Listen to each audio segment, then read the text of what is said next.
Hello বন্ধুরা, তো আমি হচ্ছে তোমাদের শুভম কুম্ভকার। ঠিক আছে, তো আমি ক্লাস 12-এ পড়ছি। আর আমি তার পাশাপাশি আমি একটা সিদ্ধান্ত নিয়েছি কি আমি একটা ইউটিউব চ্যানেল খুলবো, যেটাতে আমি 12-এর কিছু সাবজেক্ট যেটা আমি পারি সেটা আপনাদেরকে আমি শিখাবো। তো আমাদের ইউটিউব চ্যানেলের নাম হচ্ছে শিখবো ও শিখাবো।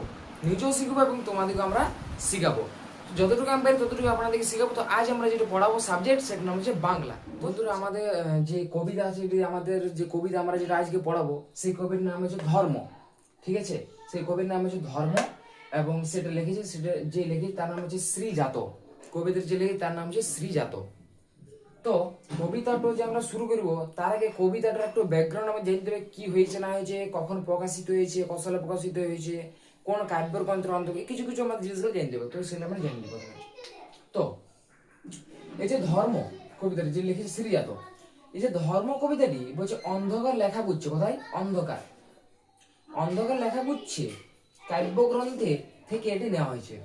তাহলে যে ধর্ম যে কবিতাটা আছে আমাদের, এই যে কবিতাটা, এটা আমাদের অন্ধকার লেখাগুচ্ছ কবিতা থেকে লেখা হয়েছে। কথা লিখেছে অন্ধকার লেখাগুচ্ছ কবিতা থেকে আমাদের নেওয়া হয়েছে। কোন কবিতাটা? এই ধর্মটা। কথা লিখেছে অন্ধকার লেখাগুচ্ছ। 2 নম্বর পয়েন্ট। 1 নম্বর হয়ে গেল। 2 নম্বর পয়েন্ট বলছে এটি 2015 সালে কি যেটা প্রকাশিত হয়। তাহলে আমাদের যে এই ধর্ম যে কবিতাটি কখন প্রকাশিত হয়? 2015 সালে। 2015 সালে কি আমাদের এই যে ধর্ম কবিতাটি সেটা আমাদের প্রকাশিত হয়। 3 নম্বর পয়েন্ট বলেছে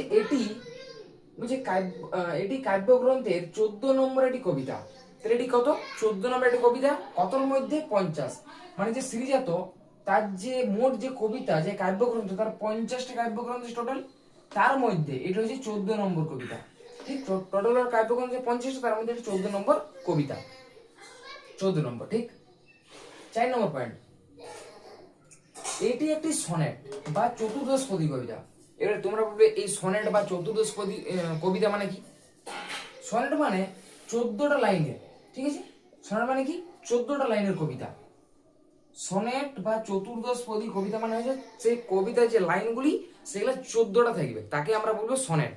ঠিক আছে, 14টা লাইন থাকবে, তাকে আমরা কি বলবো? সনেট বলবো। তাহলে আশা করি একটু ক্লিয়ার হয়ে গেছে। তাহলে এবারে আমরা যে কবিতাটা পড়বো তার যে মূল যে ক্যারেক্টারগুলো আছে তাদের সম্পর্কে একটু কিছু জানিলি, তারপর আমরা সরাসরি কবিতা চলে যাবো। তাহলে চলো আমরা ক্যারেক্টারগুলো।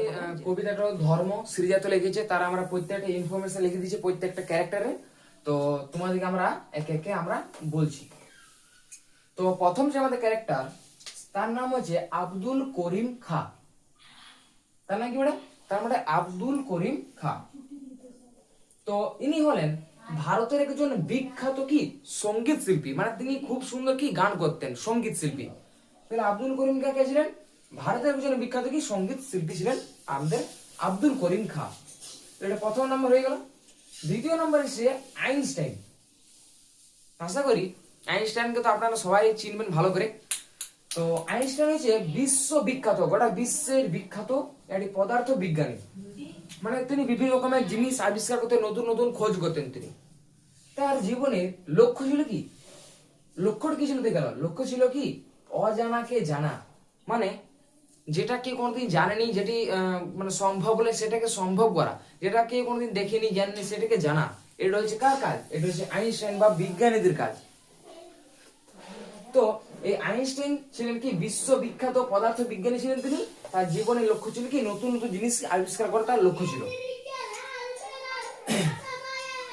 এবার সে কবির। কবিরকে মধ্যযুগের বিখ্যাত একটা কবি। কবির হচ্ছে মধ্যযুগ, মানে মাঝের যে যুগ, তার যুগের একটা বিখ্যাত একটা কবি হয়েছে। কে হয়েছে? আমাদের কবির। তিনি সাধারণ বা তিনি সারা জীবন কি করেছেন? তিনি সারা জীবন সত্যের বাণী প্রচার করেছেন। সত্যের বাণী মানে কি? মানে সত্য কথা, মন্দ কথায় কান দিও না, এইসব জিনিস তিনি প্রচার করেছেন। সত্যকে মেনে চলো, মানে বিভিন্ন রকমের ভালো কাজ তিনি করেছেন। কে করেছেন? কবির। মধ্যযুগে তিনি এক কবি এবং তিনি কি করেছেন? আমাদের সত্য বাণী প্রচার করেছেন। এরপরে আমাদের ভ্যান গর।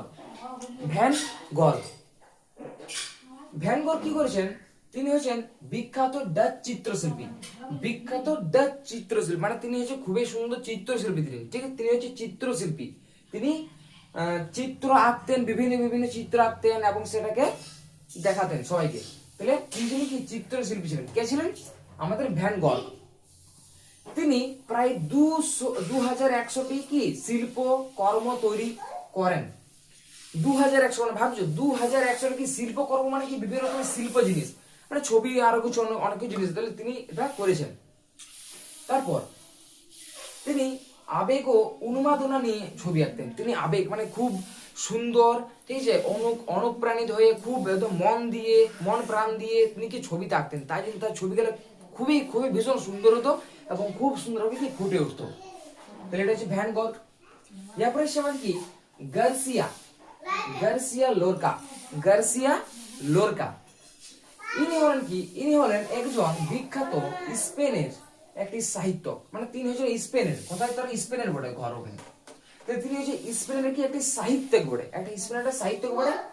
তিনি কবিতার মাধ্যমে মানুষের স্বাধীনতা ও অধিকার প্রতিষ্ঠা করতেন।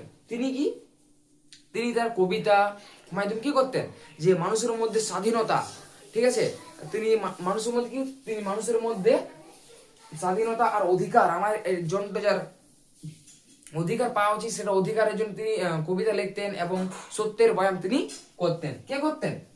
গার্সিয়া লোরকা তিনি করতেন।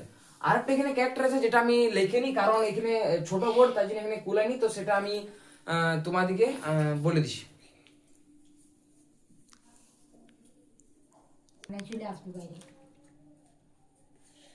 লাস্ট যে ক্যারেক্টার যেটা বাকি রয়ে গেছে সেটা হচ্ছে লেনিন। তো তিনি হলেন একজন বিখ্যাত কি কমিউনিস্ট। তিনি হচ্ছেন একজন বিখ্যাত কমিউনিস্ট কথাকার।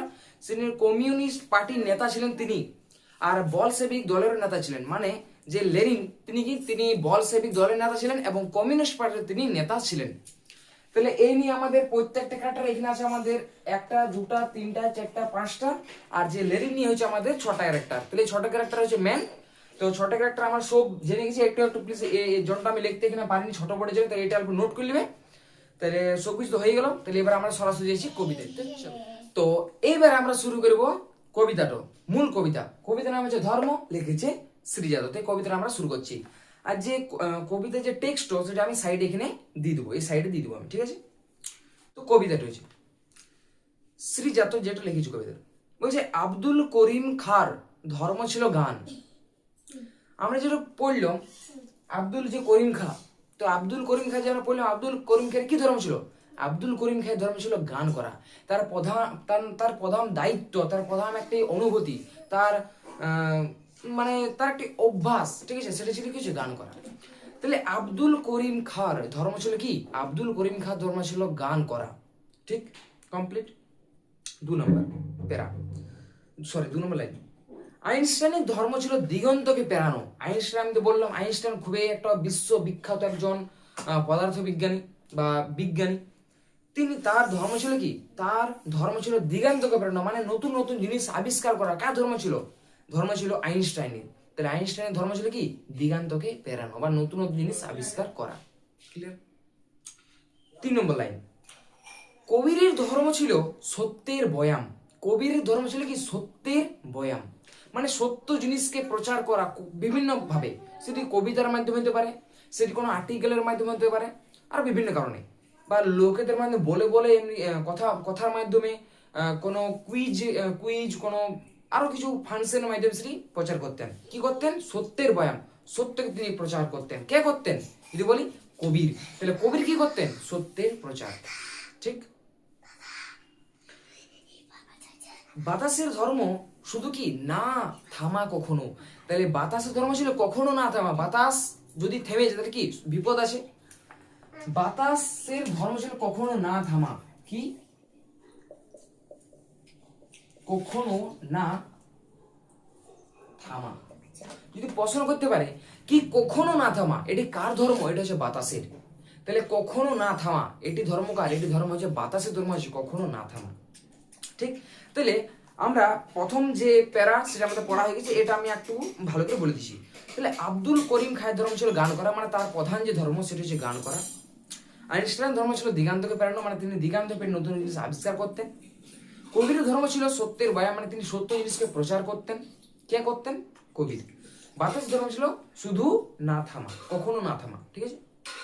সবার একটা ধর্ম। প্রশ্ন মিকে আসতে পারে কি কার ধর্ম ছিল গান, তো আমরা কি বলবো আব্দুল করিম খার ধর্ম ছিল গান। দিতে পারে কি কার ধর্ম ছিল না থামা, বাতাস ধর্ম ছিল না থামা। কার ধর্ম ছিল শুধুমাত্র সত্যের বয়াম, তো কবিরের ধর্ম হচ্ছে সত্যের বয়াম। তারপরে সে দেগান্তকে ফেরানো মানে দিগন্তকে ফেরানো কার ধর্ম, হইতে পারে বলতে পারে আইনস্টাইন। প্রশ্ন আসতে পারে, কোনো অসুবিধা নেই। ইয়ার পরের প্যারা, ভ্যান গর্গের ধর্ম ছিল উন্মাদনা করা, উন্মাদনা বা আঁকা। তাহলে আমরা তো বললাম কি ভ্যান গর্গ তার কি ধর্ম, তার ধর্ম ছিল আঁকা।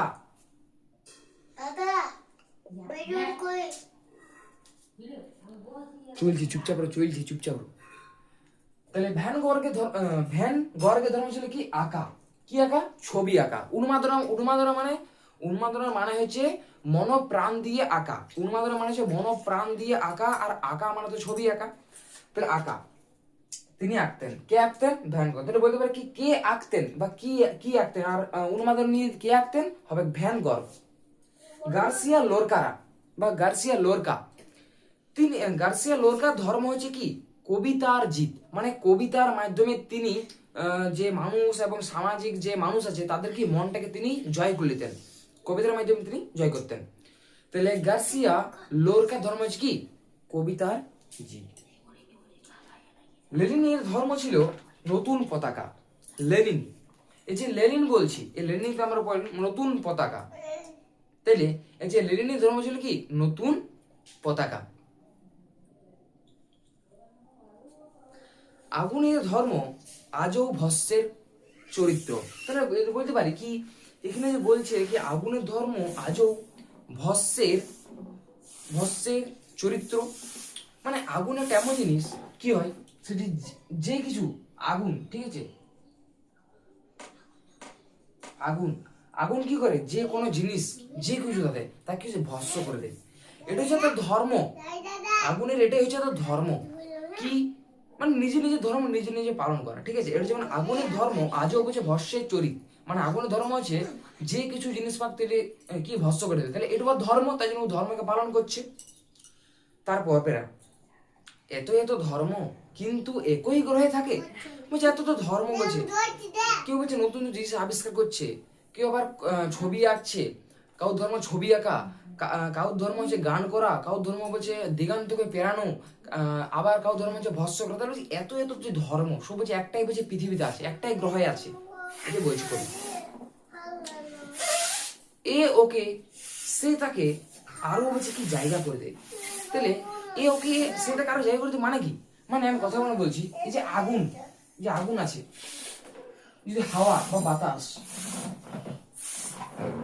বাতাস যদি না থাকে তাহলে আগুন কি কোনোদিন জ্বলবে নাই। তাহলে বাতাস না থাকলে আগুন জ্বলবে না। তেমনি তাহলে বাতাস কি করছে, আগুনকে কি করে দিচ্ছে, সাহায্য করছে। কি সাহায্য করছে, জ্বলতে সাহায্য করছে। তাহলে একে অপরকে কি সাহায্য সবাই আছে। আমি কথা বলে পলিটিক্স একটা যে পলিটিক্স যে নেতা, তাহলে আমাদের যে পাবলিক তো চাই, হ্যাঁ সমাজ তো চাই, তাকে ওকে ভোট যদি না দিই, তাহলে আমরা যদি ওকে হেল্প না করি, আমরা যদি ওকে সাহায্য না করি, তাহলে ও কি করে নেতা হবে, কি করে আমাদের উপরে উঠবে আর আমাদের ভালো করবে। মানে আমি কথা মনে বলছি এটা কি করে ভালো করবে, করতে পারবে না। তেমনি ওকে এসে কি করছে, সাহায্য করছে, পরস্পরভাবে সাহায্য করছে, এবং সেইভাবে পৃথিবী চলছে ধর্ম। তবে বলছে কেন অন্য পথ, বলছে ভাবাই তোমাকে, বলছে কেন তাহলে তুমি বলছে অন্য পথ ভাবাই, বলছে এ তাকে সাহায্য করছে, ও তাকে সাহায্য, সব ঠিক আছে, তাহলে বলছে কেন তোমাকে অন্য পথ ভাবে, মানে কি বলতে বুঝছো না, তোমাকে খারাপ পথ কেন ভাবাই, খারাপ সোচ মনোভাব কেন তোমার বলছে চেঞ্জ হয়ে যায়, কেন তুমি ভুল ধারণা করো বা ভুল ভাবো বা ভুল করো, কেন করো, এটাই বলেছে। বলছে তোমার ধর্ম বলছে পথে কেন অপব্যয়, বলছে তোমার ধর্মের যে পথে কেন অপব্যয়, মানে তোমাদের যে ধর্মতে অপব্যয় করছো, মানে তোমাদের যে ধর্ম তার উল্টা ইউজ করছো, তোমরা ভুল ইউজ করছো, ওটা ভুল ভাবে না ব্যবহার করে তাকে ঠিকভাবে ব্যবহার করতে। এখানে আমাদের কি কবি বলছে ঠিকভাবে ধর্মকে ব্যবহার করলে ধর্ম সময় ঠিক থাকবে, আর ধর্মকে ভুলভাবে ব্যবহার করলে গোটা যে সংসার সেটি নষ্ট হয়ে যাবে। লাস্ট প্যারা বলছে কে তোমাকে বলছে শিখিয়েছে, বলছে দখলের কথা, বলছে কে তোমাকে শিখিয়েছে, বলছে দখলের কথা, বলছে জেনো, বলছে সে ধর্ম নয়। মানে বলেছে যে তোমাকে শিখাইছে দখলের কথা, মানে এই জিনিসটাকে দখল করো, এই জিনিসটা তুমি ওর কাছ থেকে কেড়ে নাও, এমনি করো অমনি করো, মানে যে তোমাকে বলছে শিখিয়েছে, বলছে দখলের কথা, যে না বলছে সেটি ধর্ম নয়, ঠিক আছে, সেটি প্রকৃত ধর্ম নয়। তাহলে যে তোমাকে এমনি শিখিয়েছে কি ওর কাছ থেকে কেড়ে নাও, এটা এটা করো ওটা করো, মানে খারাপ জিনিস যেগুলো শিখিয়েছে সেগুলো বলছে প্রকৃত ধর্ম নয়, সেগুলা প্রকৃত ধর্ম নয়। এগুলা কি? এগুলা হচ্ছে প্রতিষ্ঠানিকতা। প্রতিষ্ঠানিকতা, প্রতিষ্ঠানিকতা বা ওর আরেকটা মিনিং হয়েছে, প্রতিষ্ঠানিকতার একটা মিনিং যেটা হচ্ছে পলিটিক্স। তাহলে প্রতিষ্ঠানিকতা বা এটা হচ্ছে যে ধর্ম, যে কবিতাটা আমাদের কমপ্লিট। কেমন লেগেছে আপনারা অবশ্যই বলবে, এবং লাইক সাবস্ক্রাইব, এবং তো এই চ্যানেলে আবার তোমার সঙ্গে দেখা হবে এবং নতুন নতুন ভিডিও নিয়ে আমি তোমার সামনে হাজির হব। তো বাই।